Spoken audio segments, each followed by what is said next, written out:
नीचे दिए गए परिपथ में 10 ओम, 40 ओम, 20 ओम, 30 ओम और 60 ओम के 5 प्रतिरोध दिखाए गए अनुसार 18 वोल्ट की बैटरी से जुड़े हैं। गणना कीजिए। यहां पर ये जो प्रतीक है वो ओम का प्रतीक है ना। और ओम किसका मात्रक होता है? प्रतिरोध का मात्रक होता है। हमें गणना करना, परिपथ का कुल प्रतिरोध ज्ञात करना है, परिपथ में प्रवाहित कुल धारा, वैद्युत धारा ज्ञात करनी है, और बिंदुओं ए और बी के बीच विभवांतर ज्ञात करना है। तो सबसे परिपथ का कुल प्रतिरोध ज्ञात करना है। यहां से धारा चलेगी धन टर्मिनल से, और यहां पर आकर दो भागों में बढ़ जाएगी, फिर यहां पर आकर मिल जाएगी, फिर यहां पर ये 3 भागों में बढ़ जाएगी, फिर मिल जाएगी। तो यहां पर प्रतिरोध के पहले पहले सिरे कैसे जुड़े हैं? एक साथ जुड़े हुए। दूसरे दूसरे सिरे एक साथ जुड़े हैं, यानी ये दोनों कैसे हैं? समांतर क्रम में। इसी तरह यहां प्रतिरोध के पहले पहले सिरे एक साथ जुड़े हैं और दूसरे दूसरे सिरे एक साथ जुड़े हैं, तो ये तीनों प्रतिरोध भी कैसे हैं? समांतर क्रम में। या आप लोग जानते हैं कि जब प्रतिरोधों को समांतर क्रम में जोड़ा जाता है तब प्रत्येक प्रतिरोध के सिरों पर विभवांतर तो समान होता है, लेकिन उसमें बहने वाली जो धारा होती है वो अलग अलग होती है। यहां पे आके धारा बढ़ गई ना, समझ रहे हैं ना आप? तो यहां पर ये दोनों प्रतिरोध समांतर क्रम में है और यहां पर ये तीनों प्रतिरोध समांतर क्रम में है। तो हम तुल्य प्रतिरोध ज्ञात कर लेते हैं। तो 10 ओम और 40 ओम की जो प्रतिरोध है वो समांतर क्रम में जुड़े। तुल्य प्रतिरोध का सूत्र क्या होता है? 1/R बराबर 1/R1 प्लस 1/R2। तो ये पहला प्रतिरोध है, तो 1/10 हो गया R1 प्लस 1/R2 यानी 1/40। सूत्र समझ गए ना? 1/R बराबर 1/R1 प्लस 1/R2। तो यहां पर हम परिपथ का जो यहां पर इन दोनों के बीच तुल्य प्रतिरोध R1 मान लेते, ठीक है। तो इसको हल कर लेते हैं। कितना हो जाएगा? लघुत्तम आएगा 40, 10 चौक 40, 4 बार गया, 4 एकम 4 प्लस 40 एकम 40 एक बार गया, एक एकम नम एक, 4 में एक जोड़ा, 5/40, 1/R1 बराबर। तो 1/R1 बराबर 5 एकम 5, 5 अट्ठे 40, 1/8। क्रॉस मल्टीप्लाई कर देंगे तो R1 एकम R, 8 एकम 8, तो 8 ओम निकल आएगा। ठीक।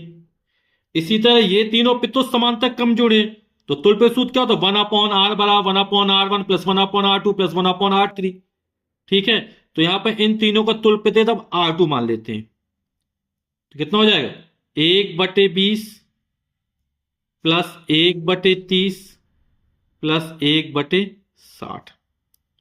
लघुत्तम आ जाएगा 60, एलसीएम 20 का भाग 60 में देंगे 3 बार जाएगा, 3 एकम 3, 30 दूनी 60, 2 एकम 2, 60 एकम 60, 1 एकम नम 1, 3 2 5 1 6/60 हो जाएगा।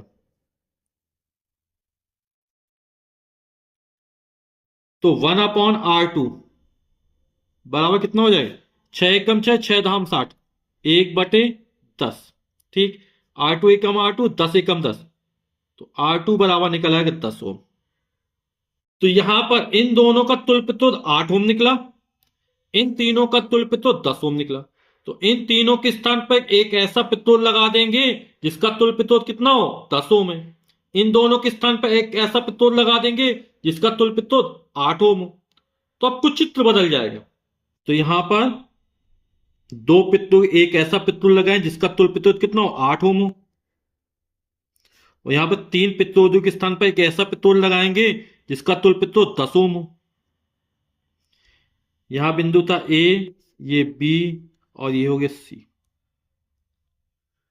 अब आप लोग समझ गए, यहां से धारा चलेगी, जो धारा इसमें जाएगी वही इसमें भी जाएगी, यानी ये दोनों प्रतिरोध कैसे हैं? श्रेणी क्रम में जुड़े हैं। जब प्रतिरोध श्रेणी क्रम में जुड़े होते हैं तब प्रत्येक प्रतिरोध में बहने वाली धारा कहते एक समान होती है, विभव का मान अलग अलग होता है ना। या ऐसा समझ सकते हैं कि ये प्रतिरोध का पहला सिरा, ये दूसरा सिरा, दूसरा सिरा दूसरे प्रतिरोध के पहले सिरे से जुड़ा है ना। तो 8 ओम और 10 ओम के प्रतिरोध श्रेणी क्रम में जुड़े हैं, तब इनका तुल्य प्रतिरोध क्या हो जाएगा? तुल्य पर आर मान लेते हैं, तो आर बार कितना हो जाएगा? R1 plus R2। R1 का मान 8 ओम R2 का मान 10 ओम, 10 में 8 जोड़ेंगे 18 ओम, यानी जो परिपथ का तुल्य प्रतिरोध निकले वो कितना निकलेगा, 18 ओम निकल आएगा। तो परिपथ का कुल प्रतिरोध या तुल्य प्रतिरोध हमने 18 ओम निकाल लिया। ये फर्स्ट पार्ट हो गया। सेकेंड पार्ट में पूछ रहा है परिपथ में प्रवाहित कुल वैद्युत धारा।